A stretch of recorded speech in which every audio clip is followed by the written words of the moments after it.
Part 1. 1. You're going to hear a conversation between a student and an academic advisor. First, you have some time to look at questions 1 to 4.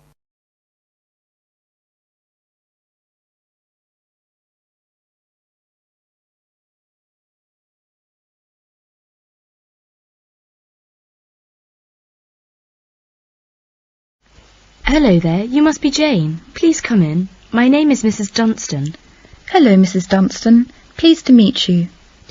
All right now, let's see. Now, you're interested in attending university in Canada, is that right? Yes, and I have a lot of questions to ask you. Okay, but before I begin to answer your questions, I need to ask you a few questions first. Now, your major is... Engineering. Mechanical engineering. Right, and where did you graduate? I graduated from the Beijing Institute of Machinery in July 1998. I completed my bachelor's degree. Okay, now, I'm assuming you'll want to continue studying in that field, am I right? Actually, I'd prefer to do an MBA if possible. But if I have no other choice, then I'll continue in mechanical engineering. Okay, now, are you familiar with the requirements for an MBA degree? Yes. Before you hear the rest of the conversation, you have some time to look at questions 5 to 10.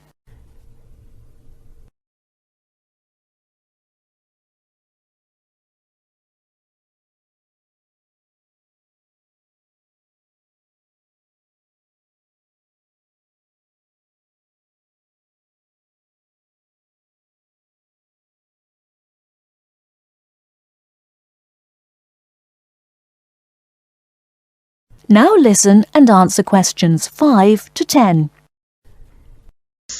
I think I need to do well on the GMAT, and I'll definitely need the TOEFL or IELTS, right? That's right. You'll need at least 600 on the TOEFL or 6.5 on IELTS. In addition, you need to have completed a bachelor's degree too. Did you take the GMAT yet? No, but I plan to take it in August. The requirements for a master's degree in engineering are a little different.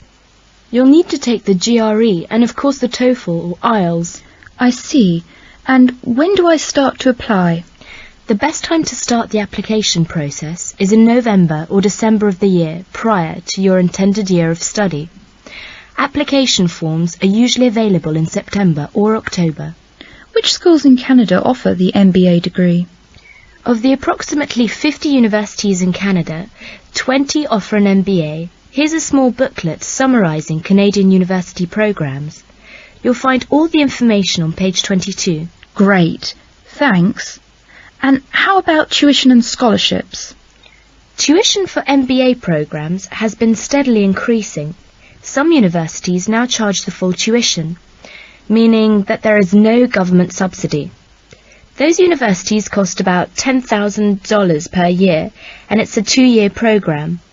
Other universities are still government subsidised, so the tuition is only about $4,500 per year. In terms of scholarships, usually the top 5 students entering the MBA programme are given a generous scholarship.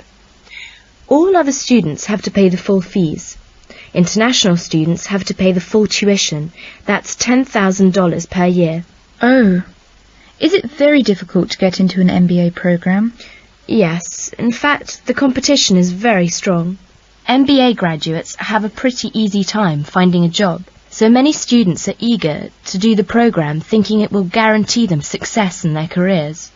Well, it sure does sound like an excellent way to start a promising future. What is the school year like? Classes begin in September each year and finish before Christmas. They resume after New Year and finish at the end of April. And after April? Why, that's your summer holiday. Sounds great. I want to thank you, Mrs. Dunstan, for all your help. I really do appreciate it. You're very welcome. And if you have any other questions, please feel free to contact me. You know my number, right? I sure do. Thanks very much. Goodbye.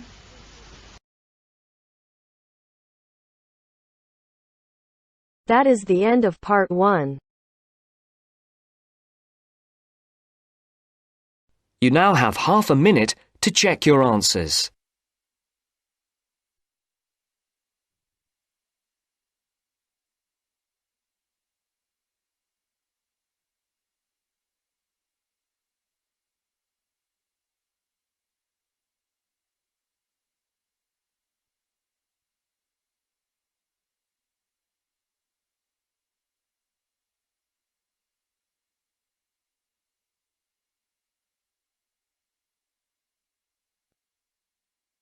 First, you turns to have some part 2. time to look at questions Part 2. 11 to 16.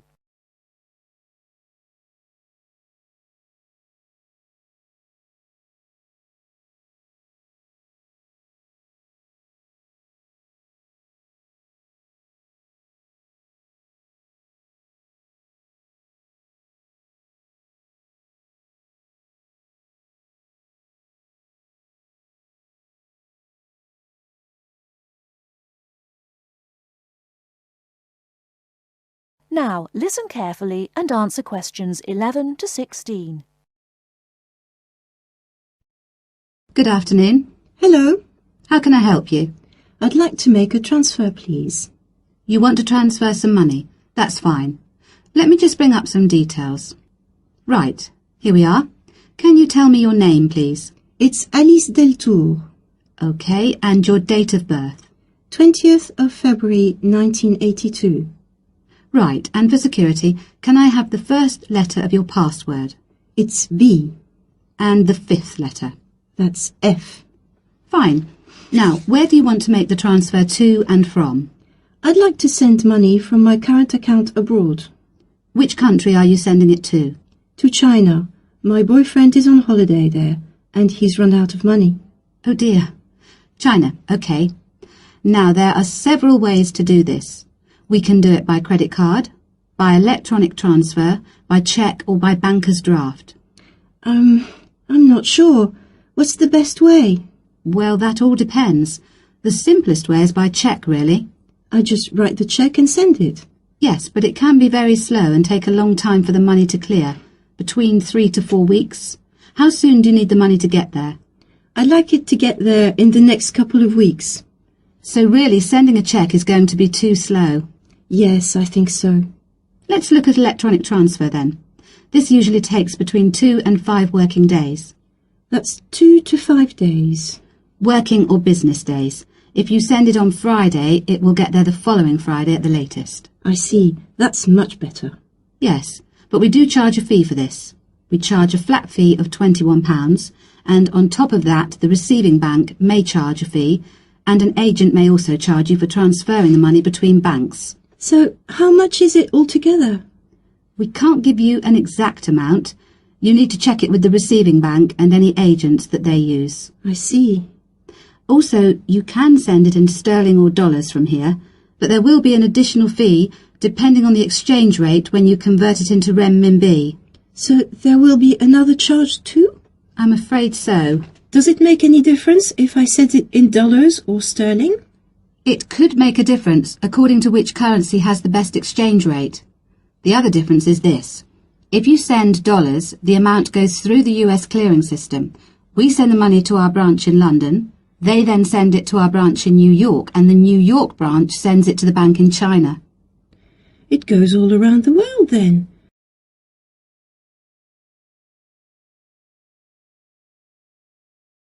Before you hear the rest of the talk, you have some time to look at questions 17 to 20.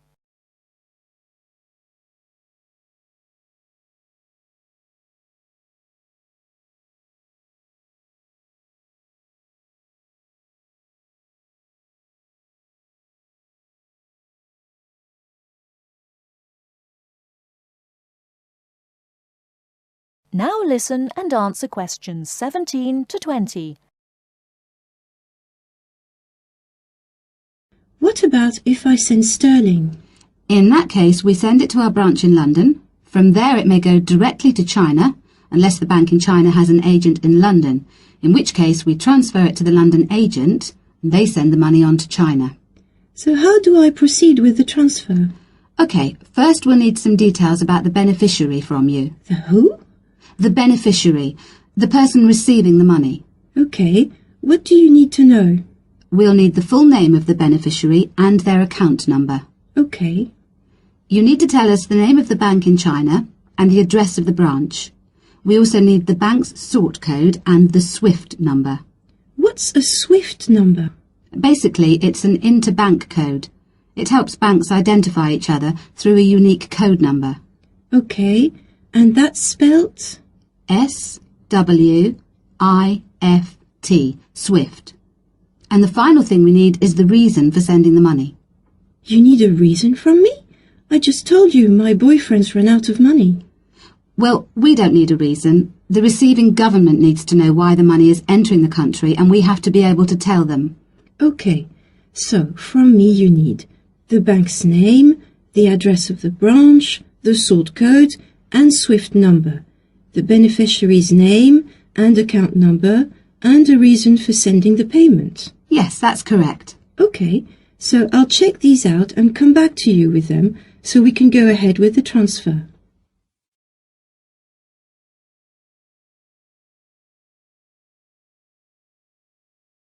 That is the end of part 2. You now have half a minute to check your answers.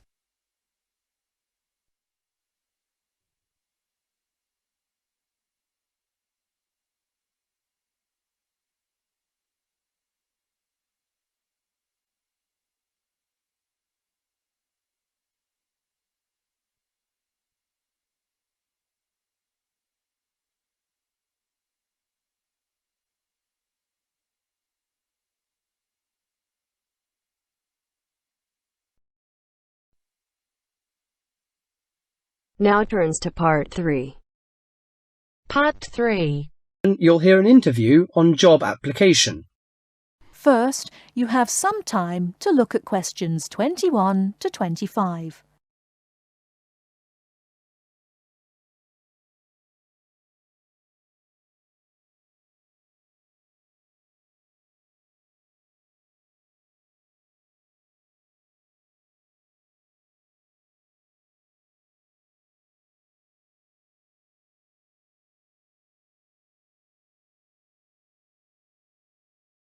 Now listen carefully and answer questions 21 to 25.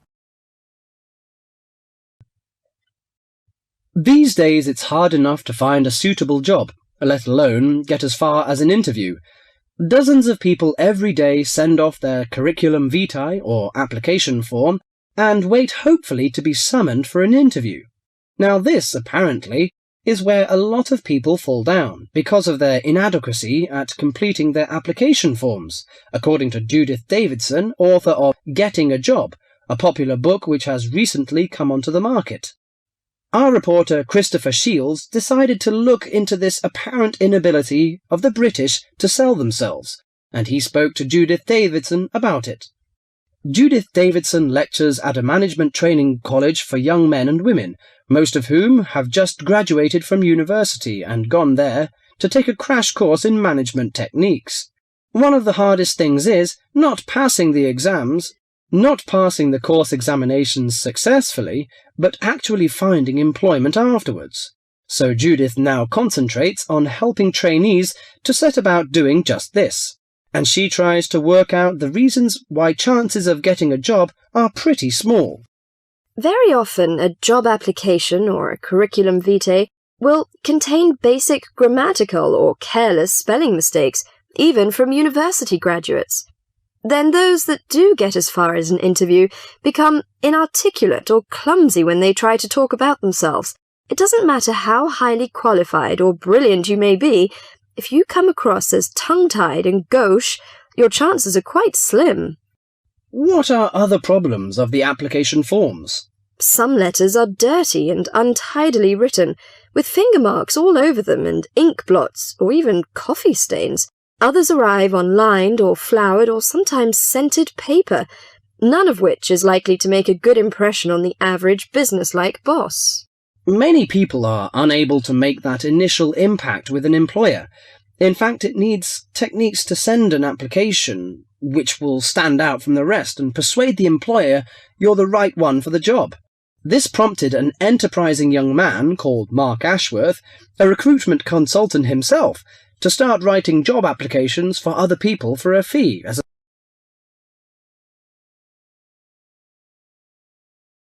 Before you hear the rest of the talk, you have some time to look at questions 26 to 30.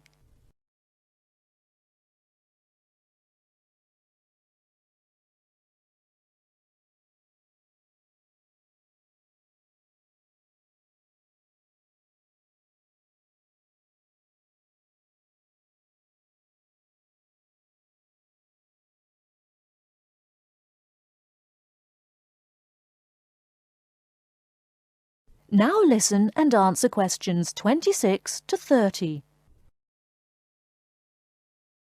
He told me he got the idea in America, where it's already big business, and in the last few months alone he's written over 35 CVs. He feels that 80% of job applications received by personnel managers are inadequate in some way. Well, yes, many people simply can't cope with grammar and spelling and don't know what to put in or leave out. Sometimes people condense their work experience so much that a future employer doesn't know enough about him. Then, on the other hand, some people go too far the other way. To give you an example, one CV I once received in my recruiting role was getting on for 30 pages long. Mark has an initial interview with all his clients in which he tries to make them think about their motivation. He can often exploit these experiences in the CV he writes for them and shows that they have been valuable preparation for the job now sought. He also believes that well-prepared job history and a good letter of application are absolutely essential. Among the most important aspects of applications are spelling, correct grammar, content, and layout. A new boss will probably also be impressed with a good reference or a letter of commendation written by a former employer. The type of CV I aim to produce depends largely on the kind of job being applied for. They don't always have to be slick or highly sophisticated, but in certain cases this does help. Judith Davidson thought very much along the same lines as Mark. In her opinion, one of the most important aspects of job applications was that they should be easy to read. Many applicants send in letters and forms which are virtually unreadable. The essence of handwritten application is that they should be neat, legible, and the spelling should be accurate. I stress handwritten because most employers want a sample of their future employees' writing. Many believe this gives some indication of the character of the person who wrote it. Some people forget vital things like putting their own address or the date. Others fail to do what's required of them by a job advertisement. Judith believes that job seekers should always send an accompanying letter along with their application forms, stating clearly why their qualifications make them suitable for the vacancy. Personal details have no place in letters of application. I well remember hearing about one such letter which stated, quite bluntly, "I need more money to pay for my flat." No boss would be impressed by such directness. She added that the art of applying for jobs successfully was having to be learnt by more and more people these days, with the current unemployment situation. With as many as 200 or 300 people applying for one vacancy, a boss would want to see only a small fraction of that number in person for an interview. So your application had to really outshine all the others to get you on the shortlist.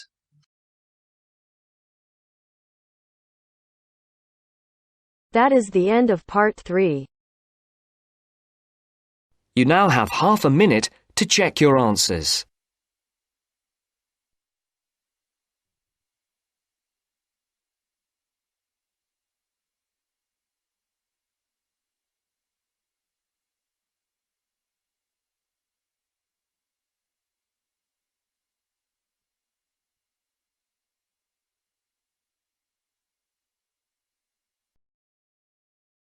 Part 4. You are going to hear a talk on Anne Bonny, a female pirate. First, you have some time to look at questions 31 to 35.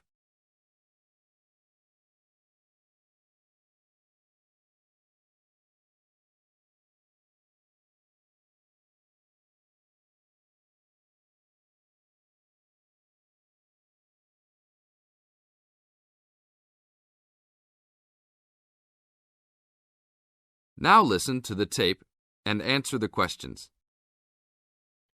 Anne Bonny was one of the 2 most famous female pirates. She sailed on the crew of Calico Jack Rackham. Anne was romantically involved with Calico Jack, but she could be counted as none the less as fearless as any other pirate.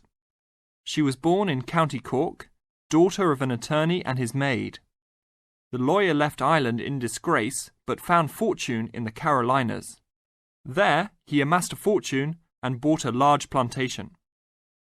A ne'er-do-well pirate sailor named James Bonny married Anne in an attempt to steal the plantation, but Anne's father instead disowned her. Bonnie then took Anne to the Bahamas, where he turned informer to Governor Woodes Rogers, turning in any sailor he didn't like as a pirate for a handsome reward. Anne quickly grew to dislike her spineless husband and quickly caught the eye of one Calico Jack Rackham, a pirate of some renown. Governor Rogers had recently passed an amnesty for pirates, which left Bonnie out of work. The admiration between Anne and Calico was mutual. Calico Jack was a handsome man who knew how to spend money as well as steal it. Anne was a well-endowed lass with a fiery spirit and a temper that matched that of any man. In any event, Calico offered to buy Anne from Bonnie, but Bonnie instead took the matter up with Governor Rogers, who said that Anne was to be flogged and returned to her true husband. That night, Calico and Anne slipped out in the harbour, stole a sloop, and began a life of piracy together.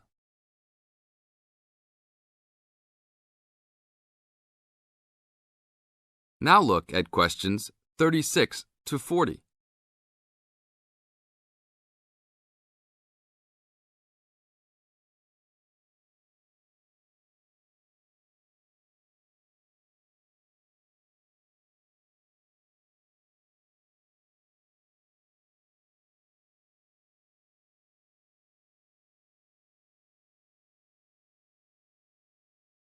Questions 36 to 40.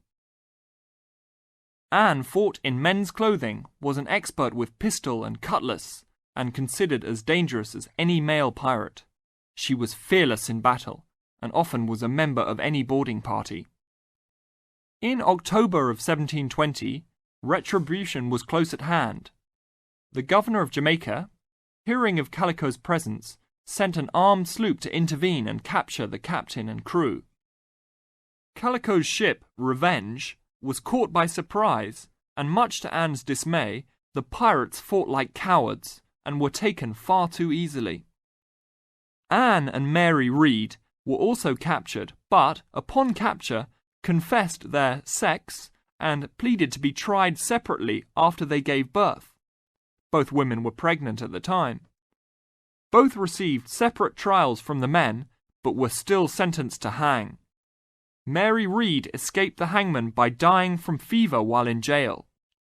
Anne, however, received several stays of execution before mysteriously vanishing from official records. It is believed that her father, who had contacts in the island, forgave his daughter for her acts and ransomed her back to the Carolinas, where she assumed a new name and a new life. That is the end of part 4. You now have half a minute to check your answers.